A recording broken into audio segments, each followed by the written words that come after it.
Ir matau, mergaitė išlipa per stoglangį ir eina per stogą, kažką ten veikdama, ropoja. Aš maniau, kad numirsiu. Iš siaubo. Gyvenime nesu jautusi tokio siaubo.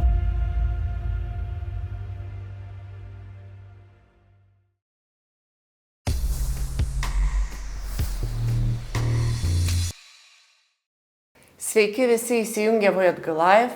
Šiandien pas mus vieši mūsų lietuvių kalbos mokytoja, koridoriuose dar kitaip vadinama legenda, Sigutė Balčiūnienė. Ačiū, kad atvykote. Labai malonu. Tai gal pradėkime laidą chronologiškai tvarkingai, nuo vaikystės. Kokia ji buvo pas jūs? Tai buvo kaimas, ar miestas, tėvai, ar seneliai, ar dar kažkas ypatingo? Tai buvo kaimas Ignalinos rajone, labai gražiam krašte. Nuostabius senelius turėjau, tobulus, kurie mane be proto mylėjo, nes aš buvau šeimoje pirma mergaitė. Tai galite įsivaizduoti. Kai man buvo kokie 4 metai, mes išsikėlėm gyventi į Ignaliną, po keleto metų išvažiavom į Uteną. Tai aš nežinau, kada vaikystė baigėsi. Jeigu 5 klasėje baigėsi vaikystė, vadinasi, aš jau buvau miestietė. Bet visada mėgau grįžti į kaimą. Teisingas atsakymas. Vaikystė niekada, mėly žiūrovai, nesibaigia. Tai, kadangi ta vaikystė neturi tokių labai aiškių ribų, tai turbūt ir mokykla įsipaišo į tas ribas. Tai kokia ji buvo pas jūs, koks buvo jūsų santykis su mokykla? Buvot labiau tokia pavyzdinga mokinė ar labiau ribas bandanti? Labai skanus klausimas, nes visada malonu man grįžti mintimis į mokyklą, nes turėjau daug puikių mokytojų. Ir kai šiandien sako kai kas, oi, ten sovietmečio mokykla siaubinga, ten viskas buvo blogai. Nežinau, man buvo viskas gerai. Aš nekalbu apie tuos propagandinius kažkokius dalykus, bet turėjau tikrai nuostabių mokytojų. Mano auklėtojas buvo fizikas, kurį mes vadinom treneriu. Puikus žmogus, nepaprastai, visada buvo mūsų pusėje ir gelbėdavo įvairiausiose situacijose. Ir mano lietuvių kalbos mokytojas buvo poetas Petras Panavas. Tai kaip aš galiu sakyti, kad man mokykloje buvo blogai? Tai kaip suprantu, tas santykis su lietuvių kalba jau ir mokykloje buvo toks geras. Taip, be jokios abejonės. Nors baigiau sustiprintą matematiką. Būna nutinka, bet ar kada pagalvojote, jog grįšite į mokyklą, tik jau kitoj stalo pusėje sėdėsite? Tikrai nepagalvojau. Ir ne tada, kai studijavau, savo auklėtojui per klasės susitikimą sakiau niekada. Va čia yra pamoka, kad negalima sakyti niekada. Nes paskui gali įkliūti visam gyvenimui. Tai kaip suprantu, tas kelias nebuvo toks tiesus nuo mokyklos baigimo iki studijų ir aišku, kad lituanistika. Ne, buvo aišku, kad lituanistika. Taip, bet aš kažkaip negalvojau apie tai, kad aš mokykloje dirbsiu. Aš galvojau, gal kokiam žurnale, gal skaitysiu ten kokias knygas, gal kažką redaguosiu, žodžiu, taip svajonės buvo štai šitokios. O pasirodė, kad redaguosiu tik tai savo mokinių rašinius. Na ir tada, kai jau buvote studijose, kaip jums buvo tos studijos? Ir kaip buvo kelias iki tų studijų, nes iš patikimų ir nelabai patikimų šaltinių girdėjom, jog su kirčiavimo egzaminu buvo saldo. Kas čia taip išplepėjo mano visas paslaptis? Man atrodo, mes galim numanyti, bet reikim paslaptis. Kelias buvo tiesus, tik aš įstojau ne į stacionarą, o ne iki vaizdinės studijas. Vadinasi, dar ir mokiausi. Kažkaip labai daug matyt laiko turėjau, kad dar sugebėjau ir ištekėti tuo pačiu metu.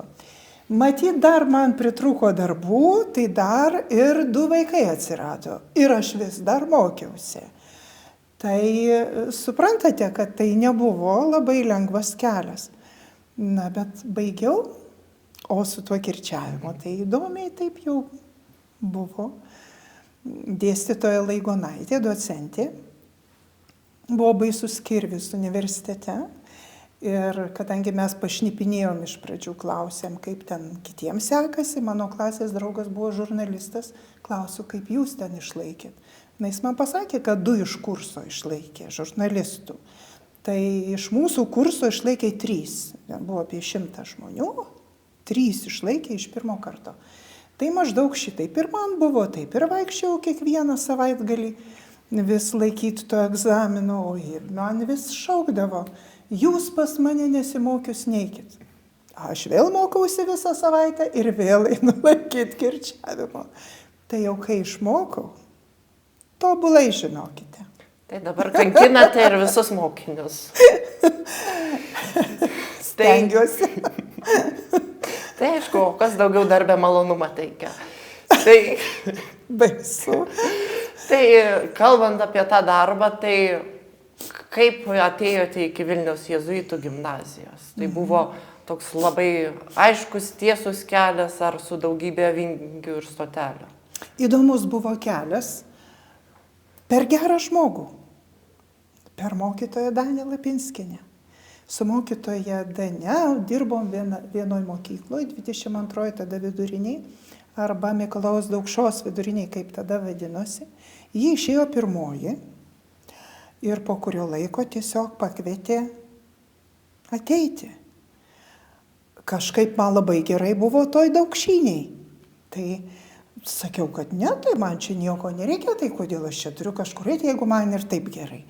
Tai jis sakė, tai tik pasižiūrėsi, gal tau labai patiks, pažiūrėsi, kaip mes gyvenam. O mokykla buvo tik 2 metus dar kaip atsikūrusi. Ir aš atėjau, atidariau duris ir pasitiko tėvas Algimantas. Tas ir sakys, kaip gerai, kad jūs čia atėjot. Įsivaizduojate? Ir mane nupirko. Viskas. Tai jiem gerai, kad aš atėjau, tai kaip aš galiu sakyti ne? O paskui dar sužinau, kad klasės draugas pavaduotojų dirba. Tai tiesiog neįmanoma buvo atsisakyti. Tai žinokite, kai eisite pas mokytoją Sigutę geresnio pažymio, ne su šokolado plytelė, iš karto pasimkite tėvą Algimantą. Padės. Tai jeigu dabar paklausčiau, tai kai atėjote į mokyklą, visiems buvo kažkokie tokie įsitikinimai, kokia ji bus, ar kaip tas darbas čia vyks. Tai koks įsitikinimas bliuško vos ne iš karto, koks iki dabar yra išlikęs? Sklido tokie mitai, kad toj mokykloje niekas nesimoko, tik meldžiasi ir meldžiasi. Suprantate, bet kažkaip aš nelabai tikėjau, nes nemanau, kad mokytoja Danė ėjo ten, kur tik meldžiamasi, nes kieta mokytoja buvo. Tai nelabai tikėjau tuo, bet įdomu buvo pamatyti. Tai žinoma, kad ne tai buvo. Žinoma, kad tikrai labai mokėsi, vaikai labai stengėsi, ateidavo labai motyvuoti. Norėjo čia būti, taip kaip aš čia norėjau būti. Tai ir iki dabar tie mitai, kad čia pamaldžių ir daugiau nieko nėra, pilna tokių yra mitų, bet mes žinome, taip nėra. Tai ir, jeigu kalbėčiau su kažkuo įprastai, ne su jumis, paprašyčiau kokio vieno įsimintinesnio įvykio iš darbo. Kas tokio buvo įsimintino, ar kaip pasakot, va tas darbas mokykloje, jėzuituose, kas iš karto iškyla. Bet tai kadangi jau kalbu su jumis, tai bent gal kokiais keliais pasidalysite tokiais įvykiais? Tai tas įvykis man iškilo tada, kai tu, Benediktai, parašėjai, gal ten per stogus laipėjot ar kaip. Tai pati nelaipėjau per tuos stogus, bet vieną dieną jau po pamokų sėdėjau savo kabinete, tada buvau 204, tame, kur jūsų mokytoja Digna dabar mokotės. Linkėjimai. Ir matau, tame korpuse, kur dabar buvo technologijų kabinetas, o dabar ten turbūt geografijos? Jo, geografijos. Viršui, ten, taip, 4 tam aukšte, kur stoglangiai yra, žinote. Taip. Ne, ten užsienio kalbų turbūt dabar. Užsienio kalbų. O ten buvo technologijų. Ir matau, mergaitė išlipa per stoglangį ir eina per stogą, kažką ten veikdama, ropoja. Aš maniau, kad numirsiu. Iš siaubo. Gyvenime nesu jautusi tokio siaubo. Jūs įsivaizduojate nuo to stogo nukristi ant plytelių, ką tai reiškia? Mirtis vietoje. Išbėgau be kvapo iki Onutės. Matau, stovi technologijų mokytojas Donatas toks buvo. Aš šaukiu, Donatai, gelbėk mergaitę ant stogo. Jis bėgte užbėgo, bet kaip gerai, kad jis toks buvo santūrus. Jis priėjo prie to stoglangio, ašgi žinoma iš paskos. Ir sako, tai mergaitė, ateik, čia ateik. Tos mergaitės vardas buvo Aistė, visą gyvenimą atsiminsiu. Ir mergaitė gražiai atropojo ir įlindo pro tą stoglangį, ką tu veikiai. O tai ir sakys, mes primėtėm ten makaronų, o mokytoja ir pasakė, tai dabar reiks surinkti. O mokytoja apsisuko ir išėjo, o mergaitės pagalvojo, kad iš tikrųjų taip reiks dabar daryti. Ir išlipo ant stogo rinktų makaronų. Ką jūs savo manote? Makaronai, matyt, brangus buvo. Reikėjo susirinkti. Koks košmaras. Nerinkti savo makaronų nuo stogų, gerai? Tai, o kai užsidaro gimnazijos durys, mokiniai išeina, jūs taip pat iš mokyklos, tai kur mes galėtume pamatyti mokytoją Sigutę? Mesgant kokias kojines, puodus lipdant? Oi, ne. Ne? Ne, tikrai nemesgu. Kartais kepu pyragą. Bet daugiausia skaitau. Labai mėgstu skaityti knygas. Tai visiems tas hobis būtų Pamišėlė, skaitimas, nuo literatūra. pat jaunystės. Taip. Stabilumas tikras. Tikras stabilumas. Na ir tada gal keliaukime taip truputį į ateitį. Ką sako jūsų tasai kalendorius, norų sąrašas, ką artimiausių metų planuojate daryti, ar jau darote, tik dar laikas neatėjo? Mano kalendorius sako, kad man laikas į pensiją. Taip. Kalendorius sako. Aš galvoju, kad gal ir tikrai laikas. Nes norisi laiko savo. Ir turiu tokią mintį, kad man dar reikia išmokti prancūzų kalbą. Visai neturiu laiko, kai dirbu tokiems dalykams. Tai galvoju, kai išeisiu į pensiją, kaip aš mokysiuos prancūziškai. Ir kai nuskrisiu į Paryžių, tą omarą užsakinėsiu prancūziškai. Suprantate? Nu, čia turbūt visų tokios svajonės yra, net ne apie pensiją, bet išeisiu vasaros atostogų ir kiek aš visko per jas pridarysiu. Taip. Nu, ir nespėjau susižiūrėti, jau rugpjūčio 28 ir jau skamba tie Kazimiero bažnyčios varpai. Nu, tikiuosi, kad man tie varpai nesuskambės. Tokie, kur paskutinį kartą skamba. Atsiprašau. Labai atsiprašau. O ką jūs ten žinote? Gal ir suskambės? Čia žiūrėkit, gali būti jau ką kaip tik skambėjo. Jau viskas, jau sako laidos pabaiga. Nu, kaip ir pritarčiau, bet tik tai skilties pabaiga. Tai kadangi jau užtektinai prisipliurpėm, grįšime po pertraukos ir tada išgirsim, ko nori paklausti mūsų gimnazijos mokiniai.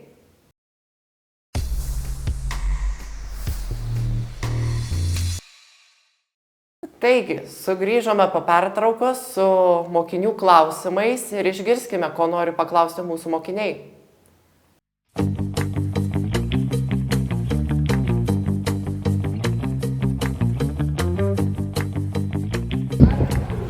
Jeigu būtumėt gyvūnas, kokiu gyvūnu norėtumėt būti? Ir koks jūsų mėgstamiausias sportas? Tai įdomus klausimas, kokiu gyvūnu. Nesinoriu sakyti nei arklių, nei karvę, nei dar kokiu, bet šiaip jau labai esu šunininkė. Tai gal norėčiau būti šunimi. Žinoma, greičiausiai ne tuo, kokį dabar turiu, o turiu Rytų Europos aviganę. Bet turbūt prancūzų buldogę norėčiau, nes labai mėgstu komfortą. O tai jeigu nekalbėtume apie ko norėtumėt būti, bet tai jau šunį tai turite, o tai taip. Kokį egzotinį gal gyvūną norėtumėt turėti? Kokią beždžionę? Ne. Chameleoną? Ne. Nieko? Ne, tikrai egzotinių neturėčiau. Nežinau, gal papūga patiktų, tokia, kur kalba. Nu, dar su kuri Kuri kirčiavimą gražiai pataiso. kirčiuoja, Va, taip, va. gražiai kirčiuoja, bet nesiplūsta, nes kartais jos mėgsta pakartoti negražius žodžius.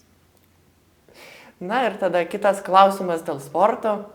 Aha, kitas klausimas dėl sporto. Nelabai draugauju su sportu.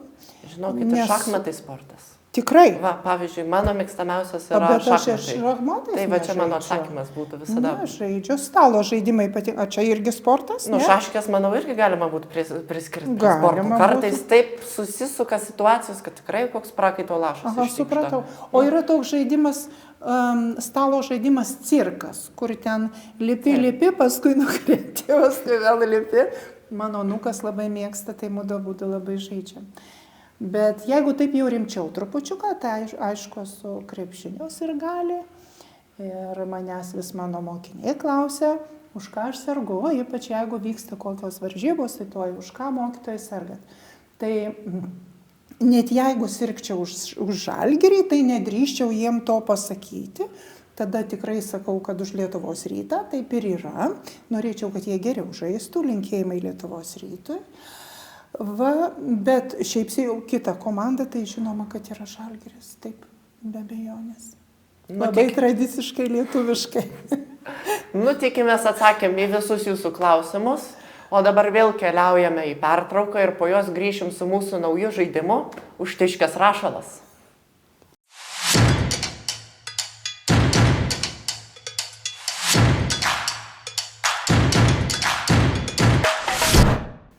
Tai grįžtam su mūsų visiškai nauju žaidimu Užtiškęs rašalas. Žaidimas vyks taip. Aš pasakysiu kokį nors sakinį ir ant kai kurių jo žodžių užtiško rašalas. Taigi mokytojui reiks jį pabaigti, jokių cenzūros reikalavimų nėra, tai galima sakyti, ką nori. Taigi, pasiruošusi? Taip. Pradėkime. Atsikėliau šį rytą ir pagalvojau. O Dieve, ir vėl. Nu, tikrai suprantama situacija. Tai atrodė kaip gera idėja, bet aš gailiuosi. Kad suvalgiau šokoladą. Gerai, kad pasakėt nevajot galaivą. Tada toliau. Juk šokčiau parašiutu, man reiktų sumokėti. Net nesistengkite. Niekada nešokčiau. O su tėvu Algimantu? Oi, Padrasinimu. ne. Irgi nepavyktų, gerai. Bijau aukščiau. Nu, niekada nesakykit niekada. Tada, kai dabar galvoju, vieną kartą persistengiau, kai mokiniui pasakiau, jog Išmėsiu pro langą. jeigu man reikėtų pasakyti, kurios temos dėstyti nemėgstu, aš drąsiai sakyčiau. Tai kad nežinau, tai gal visas mėgstu. Drąsiai. Na gerai, nedrąsiai. Nedrąsiai. Nes jau galvoju sakyti, nepriimsim kaip tiesos. Nedrąsiai sakyčiau. Ai, tų nesmenuojamųjų veiksmažodžio formų. Tai jeigu jums nesiseka, tai nebijokit, žinokit. Ne visiems jos patinka. Tada kiekvieną rytą man yra svarbu skirti užtektinai laiko. Kavos puodeliui su savo vyru. Paskutinis kartas, kai tikrai išsigandau, buvo. Kai Janukas per naujosius metus mane apvėmė. Pats nutrūktgalviškiausias dalykas, ką esu gyvenime dariusi, yra. Ar galiu čia bet ką sakyti? Taip, bet ką, tokia yra esmė. Kai suorganizavau savo klasiai vakarėlį nelegalų. Nedetalizuosim, nelegalus. Tai toliau. Be ko negaliu praleisti nė vienos dienos. Ką pamačius ant stalo, iš karto paimsiu. Nu, be kavos negaliu. kavos. Negaliu be kavos. Tai kaip kyšis tiktų kava. Už kyšininkavimą baudžiama pagal įstatymą, jūs čia ką? Bet darykime už kokį, kaip sakant, nealkoholinę kavą, tai pasakykime. Tai visai gal ir neblogai, ne? Na, jeigu jau mano mylimi septintokai man padėtų kavos puodelį iš ryto, tai tikrai ačiū pasakyčiau. Na, Tikrai žinot. nesupykčiau. Na, septintokai, žinot, ką daryti. Ir paskutinis. Šiandien atėjau į VTG Live ir vajetau. Tai buvo. Negaliu patikėti, kad leidausi į tokią avantiūrą. Taigi, baigiame žaidimą Užtiškęs rašalas ir tuoj pat grįšime pasakyti paskutinius žodžius.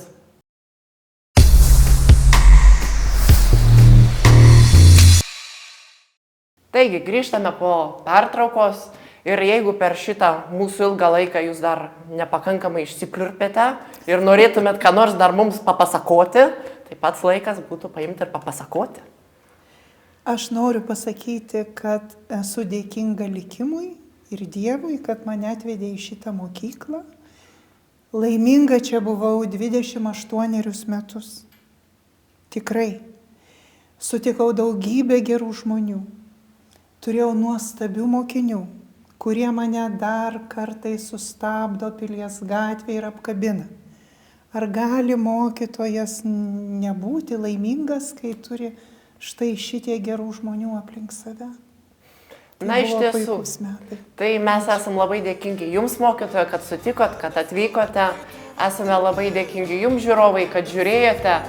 Būkite geri vieni kitiems ir iki kitų kartų. Iki.